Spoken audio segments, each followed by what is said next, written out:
დამღლელი კვირის დროს განტვირთვისთვის ბალახი სულაც არ არის საჭირო, მით უმეტეს არჩევნების პერიოდში, თუმცა რასაც ციფრულ დაიჯესტში გიყვებით, სულაც არ არის დაბოლება და თუ მოგენატრად ფხიზლად ყოფნა, მაშინ მიიღეთ ტექნოლოგიური სიახლეების 1 კვირის დოზა. გამარჯობა. 505 დღე დედამიწის გარშემო, ეს ნაცნობი სათაური არც ერთი ფილმის სახელი არაა, ჯერჯერობით მაინც. ეს Solar Impulse 2-ის მოგზაურობის ხანგრძლივობაა და მოდით კიდევ ერთხელ გავიხსენოთ ჩვენი დროის ეს საოცარი რეკორდი. თვითმფრინავი Solar Impulse 2 ელექტრულ წნევაზე აბუ-დაბიდან ჰაერში აფრინდა 2015 წლის მარტში და იფრინარა 40000 კილომეტრზე მეტი. დაბრუნდა უკან. ამით დაასრულა მოგზაურობა მსოფლიოს ირგვლივ. ეს მოვლენა Solar Impulse 2-ს ხდის ისტორიაში პირველ თვითმფრინავად, რომელმაც შემოიფრინა მთელი დედამიწა. უნდა აღვნიშნოთ, რომ მოგზაურობა მცირედით გაჭიანურდა და მთლიანობაში ფრენამ გასტანა 505 დღე. ნაწილობრივ ამაში დამნაშავეა ბატარეების გადახურება და გაფუჭება. გარდა ამისა, Solar Impulse 2-ის სიჩქარე ფრენისას იშვიათად აჭარბებდა ავტომობილის საშუალო სიჩქარეს. მანქანა ისეა შემუშავებული, რომ მხოლოდ და მხოლოდ მზის ენერგიის ხარჯზე ფუნქციონირებს. ბატარეების არსებობის გამო მას შეუძლია გააგრძელოს ფრენა არა მხოლოდ დღისით, არამედ ღამითაც.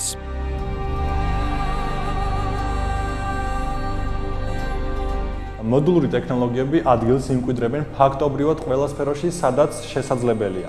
და ამჯერად ეს სფერო გახდა დრონები. ფრანგულმა კომპანია Leman Aviation, რომელიც სპეციალიზირებულია უპილოტო თვითმფრინავების შექმნაზე, წარმოადგინა მსოფლიოში პირველი დრონების ხაზი, რომელიც დაფუძნებულია მოდულურ სტრუქტურაზე. ადრე ფრანგულმა მწარმოებელმა არაერთხელ დაანონსა მაღალი კლასის უპილოტო მფრინავი აპარატი პროფესიული ფოტო და ვიდეო გადაღებებისთვის, აგრეთვე კარტოგრაფიისთვისაც.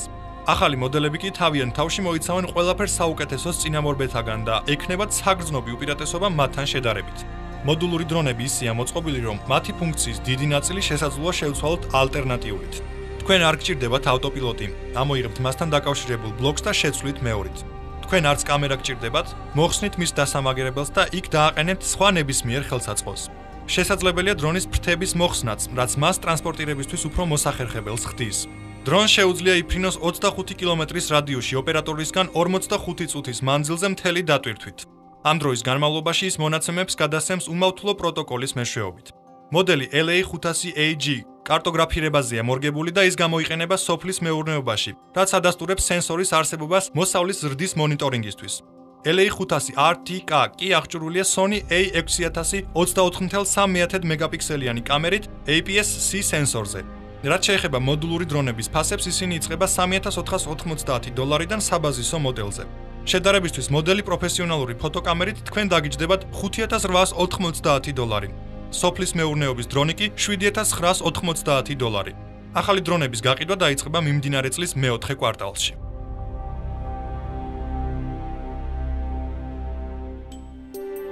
როგორც იქნა, NASA-მ გახსნა კოსმოსური გაფართოებადი საცხოვრებლის ბიმის ლუკი და ჯეფ უილიამსი გახდა ამ საკმაოდ მნიშვნელოვანი ისტორიული მოვლენის გმირი. მოკლედ ჩემი აზრით, მალე კოსმოსში დასვენება საკმაოდ პოპულარული იქნება. საერთაშორისო კოსმოსური სადგურის ეკიპაჟებმა ექსესების გარეშე ჰერმეტულობა დააკარგვინა გაფართოებად საყოფაცხოვრებო სექციას BIMS. ასტრონავტმა ჯეფ უილიამსმა რუს კოსმონავტ ოლეგ სკრიპოჩკასთან ერთად შეხსნა ექსპერიმენტული საარსებო გარემოს ლუკი. უილიამსი და სკრიპოჩკა შევიდნენ მოდულში, რათა აეღოთ ჰაერის სინჯები და ათვალიერეს სექციის მდგომარეობა, რომელიც აღწერეს როგორც უნაკლო. ამავდროულად ძალიან ცივი და კონდენსაციის ნიშნების გარეშე. აგრეთვე დაყენებული იყო ჰაერმავთული და დათვლილი იყო BIMS ბორტის მონაცემები. NASA-ს განცხადების თანახმად BIMS-ში განმეორებითი შეღწევა დამატებითი ტემპერატურის მზომავი აპარატურის ასაწყობად და შესამოწმებლად შედგება 3 შაბათს და 4 შაბათს. ექსპერიმენტული მონაკვეთი დაილუქება 2 წლით. ამ დროის მანძილზე მას არ დატესტავენ და არ გამოიყენებენ საცხოვრებლად.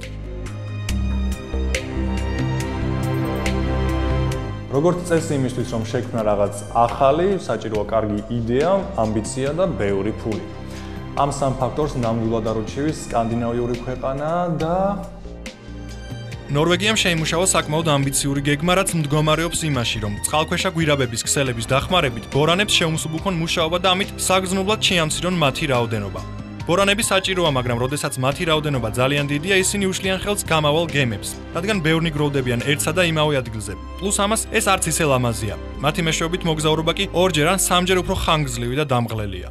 წყალქვეშა გვირაბები მსურველებს მისცემენ საშუალებას იმოგზაურონ ბორანის გარეშე, რაც ნიშნავს იმას, რომ არ იქნება საჭირო ცხრილის შემოწმება და არ იქნება შიში, რომ ვერ მიუსწრებ მორიგ გადასვლას. ჩაძირული მცურავი ხიდები, პროექტის თანახმად სწორედ ასე ქვიათ დიდ მილებს, რომლებიც დაფიქსირებულია სპეციალური პლატფორმის მეშვეობით მიახლოებით 30 მეტრის სიღრმეში. პონტონები, რომლებზეც განლაგებული იქნება გვირაბები, გაძლიერდება საყრდენებით, რომლებიც ღრმად ჩაშენდებიან წყალში. ყოველი გვირაბი იქნება საკმარისად ფართე იმისთვის, რომ განლაგდეს მოძრაობის ორი ზოლი. ეს პრობლემა დიდი ხნის წინ მომწიფდა. ახლა ქალაქ კრინსტინსტანიდან ქალაქ ტრონჰეიმში რომ ჩახვიდე, უნდა გაიარო 1100 კილომეტრი. ასეთი გზა მიახლოებით დღე-ღამეს მოითხოვს 7 ბორნის გამოსვლის გამო. უამრავი სრუტე და ადგილის რთული რელიეფი ძირითადი მიზეზებია, რის გამოც ქვეყანაში ესოდენ ბევრი ბორნით გადაადგილდება, რომელიც ჩვენს დროში არც ისე ეფექტურია ტვირთების გადაზიდვისა და მგზავრების გადაყვანისთვის. გაცილებით უფრო მარტივია იმგზავრო საკუთარი ავტომობილით, ამიტომ გადაწყდა გვირაბების პროექტის შემუშავება. წინასწარი გათვლებით ჩანაფიქრის რეალიზაცია 25 მილიარდი დოლარი დაჯდება.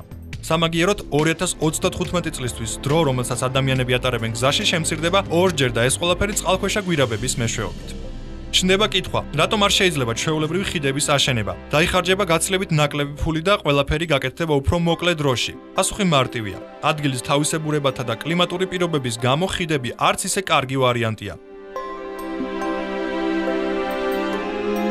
გახსოვთ საქველმოქმედო აქცია Ice Bucket Challenge, სადაც ცივ წყალს ისყავდი თავზე და შემდეგ მეგობრებს იწვევდი.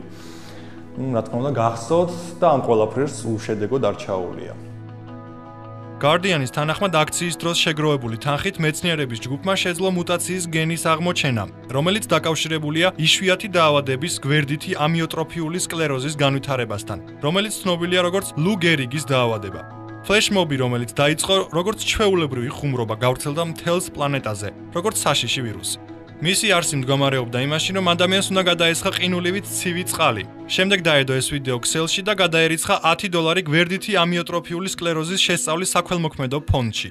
სანამ წყალს გადაისხავდი, უნდა გამოგეწვია კიდევ 3 ადამიანი, რომელთაც აქვთ უფლება დაუჭირონ მხარი ამ აქციას, ან უარი თქვან ამ პირობების შესრულებაზე.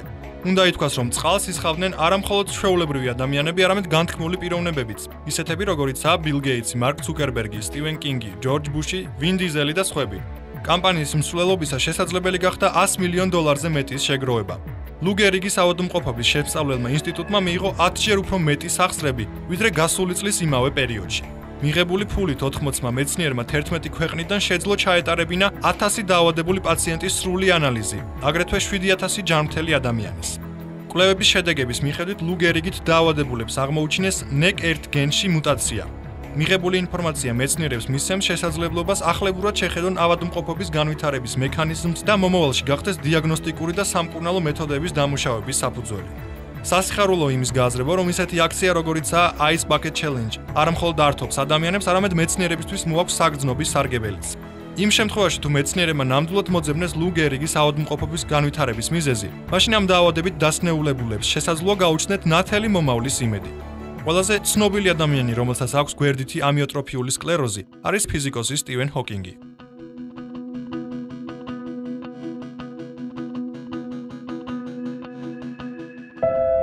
სიახლეები სამედიცინო სფეროში ყოველთვის საინტერესო და მნიშვნელოვანია და ამიტომ სიამონები წარმოგიდგენთ იმ წარმატებას, რასაც ახლახანს მეცნიერებმა მიაღწიეს. ნახოთ. ოქროსფერის სტაფილოკოკი მიკროორგანიზმებს შორის ყველაზე გავრცელებული და საშიშია. ის საკმაოდ მდგრადი და სიცოცხლის უნარიანია. კარგად იტანს მაღალ ტემპერატურას, მზის სხივებს, ულტრაისფერი და კვარცის ნათურებს, სუფთა ეთილის სპირტს, წყალბადის ზეჟანგს. გარდა ამისა, ოქროსფერს სტაფილოკოკს აქვს მაღალი რეზისტენტულობა ანტიბიოტიკების უმრავლესობის მიმართ და ორგანოების სპექტრი, რომელიც ის ზიანს აყენებს, უზარმაზარია. კანის ჩირქოვანი დაზიანებიდან და საკვებით მოწამვლიდან ოსტეომიელიტამდე და სეპტიკურ შოკამდე. მაგრამ სავსებით შესაძლებელია, რომ ოქროსფერის სტაფილოკოკი დათმობს თავის პოზიციებს, რადგან მკვლევართა ჯგუფმა ტუბინგენის უნივერსიტეტიდან, რომელიც მდებარეობს გერმანიაში, გამოიკვლიერა 200-ზე მეტი პაციენტი, რომელთაც ხვირის ღრუში აღმოაჩინა ანტიბიოტიკის სახეობა, რომელსაც ადრე არავინ შეხვედრია. ამ საკითხით დაინტერესებულმა მეცნიერებმა გააგრძელეს კვლევა და აღმოაჩინეს ნივთიერება, რომელსაც დაერქვა ლიუგდუნინი. ეს ნივთიერება ძალიან კარგად ახშობს ოქროსფერის სტაფილოკოკის ზრდას და ხელს უშლის რეზისტენტული შტამების შექმნას. ყველაზე სახალისო ამ სიტუაციაში გახლავთ ის, რომ ეს მომაკვდინებელი ანტიბიოტიკი გამოიმუშავებს ოქროსფერის სტაფილოკოკის ნათესავს, რომელიც მიეკუთვნება იგივე სახეობას. მეცნიერებმა მხოლოდ ახლა დაიწყეს ლუგდუნინის შესწავლა. თაგვებში ამ ნივთიერების შეყვანის შემდეგ ამ საკონტროლო ჯგუფს ოქროსფერის სტაფილოკოკით მოწამვლა არ აღმოაჩნდა. თუ მომდენო ექსპერიმენტები გვიჩვენებს იგივე იღბლიან შედეგს, მაშინ ახალ ანტიბიოტიკზე ჩატარებული კლინიკური ცდები არც ისე დიდი ხნის საქმეა.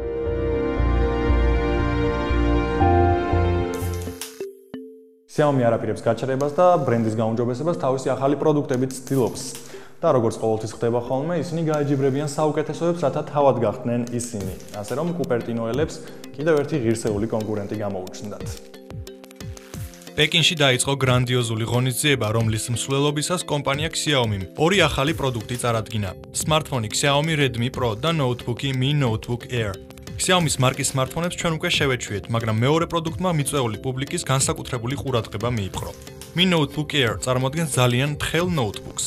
მწარმოებელი შეეცადა კონკურენცია გაეწია Apple-ის მიმსგავსებული სახელწოდებით ცნობილი პროდუქტისთვის. ეს სიახლე მუშაობს Windows 10 ოპერაციული სისტემის მართვის ქვეშ და ბაზარზე გამოუშვებენ ორ ძირითად ვარიანტად. უფრო მძლავრი მოდელი 13.3 დუიმიან ეკრანს მიიღებს, ხოლო მომხმარებლისთვის ნაკლები ფინანსური შესაძლებლობით შეთავაზებენ 12.5 დუიმიან გამარტივებულ ვერსიას.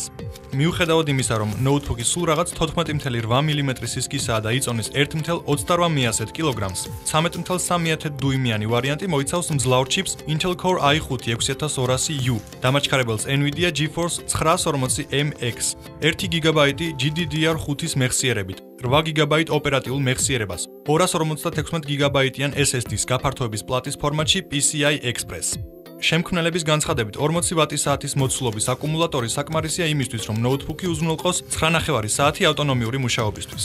ამავდროულად USB Type-C ინტერფეისით დატენვის საშუალებით ბატარეა იმუხტება 0-დან 50%-მდე სულ რაღაც 9.5 საათში.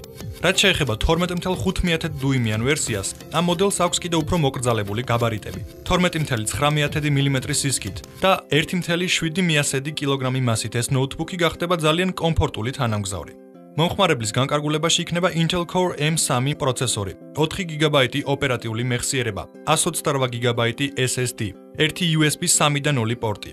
თუმცა აქვს უპირატესობებიც. ამ მოდელის ავტონომიური მუშაობის დრო შეადგენს დაახლოებით 11.5 საათს. ჩინეთში სიახლეები ხელმისაწვდომი იქნება უკვე 2 აგვისტოდან. უმცროსი ვერსია შეფასებულია $520. ვარიანტი 13.3 დუიმიანი ეკრანით ეღირება $750.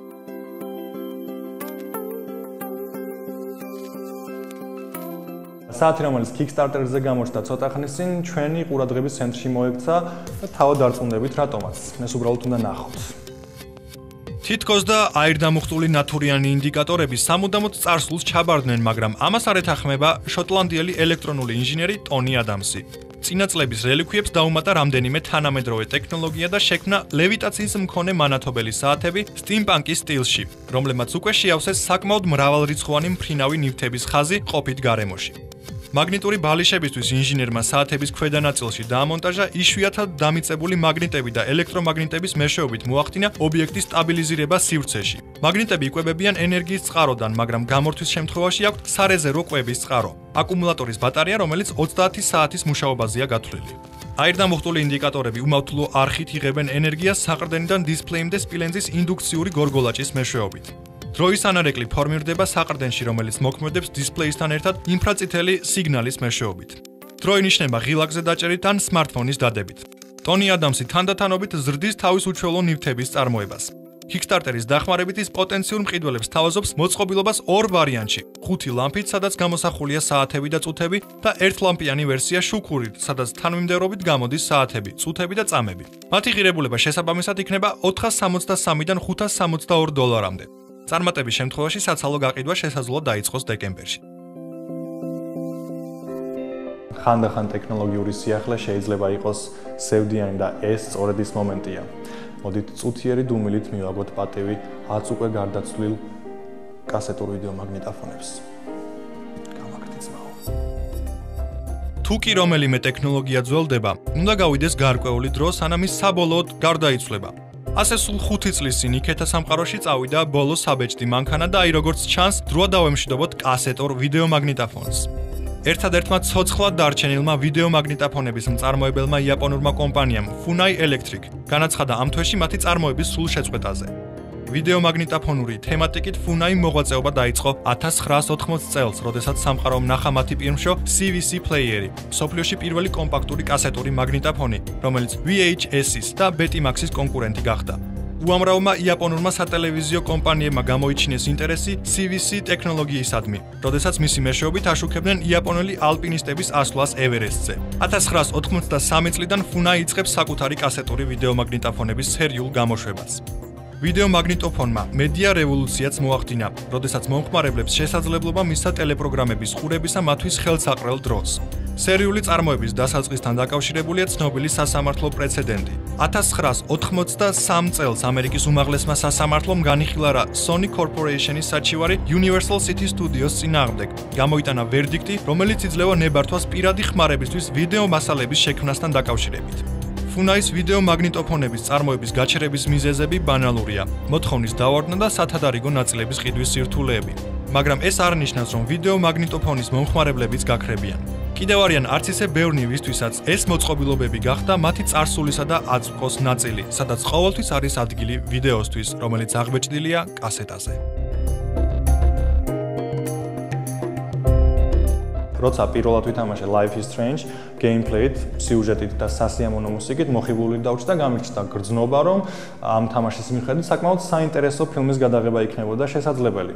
და სხვათა შორის არა მარტო მე გამიჩნდა ეს გრძნობა. Square Enix აპირებს დაიწყოს ფრანგულ სტუდია Downton Entertainment-თან ერთად ეპიზოდური სათავგადასავლო თამაშის Life is Strange-ის ეკრანიზაციას. ამის შესახებ განაცხადა ამერიკული კინოჟურნალის The Hollywood Reporter-ის საიტმა. იაპონურ გამომცემლობას დაეხმარება კომპანია Legendary Digital Studios, რათა პროექტი დიდ ეკრანზე გადაიტანონ. პროექტის პროდიუსერები იქნებიან დიმიტრი ჯონსონი და დენ ჯეონსი. ფილმს რეჟისორი და სცენარისტი ჯერ არ ყავს. სამწუხაროდ სხვა დეტალების შესახებ ცნობილი არ არის. ერთი სიტყვით, თუ თქვენ ჯერ არ გითამაშიეთ Life is Strange, მაშინ ახლა საუკეთესო დროა საამისოდ. საქმე იმაშია, რომ ცოტა ხნის წინ თამაშის პირველი ეპიზოდით გამოსული სახელწოდებით Crysalis გახდა უფასო პერსონალური კომპიუტერებისთვის, PlayStation 4-ისთვის, PlayStation 3-ისთვის, Xbox One-ისთვის და Xbox 360-ისთვის. Think.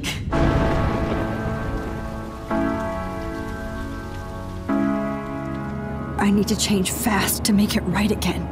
I have to go back in time. Time to change time.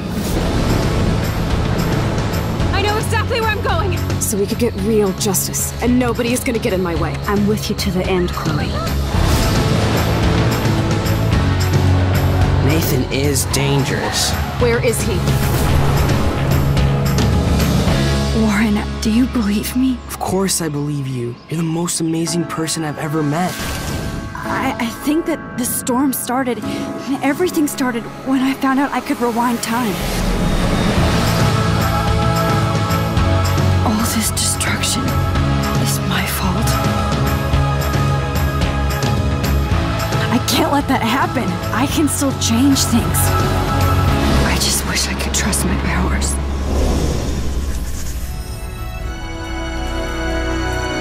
როცა ერთ კვირაში ჩვენ ისევ შევხვდებით ერთმანეთს, ჩვენ ერთი მანეთით უფრო მდიდრები ვიქნებით. ნახვამდის.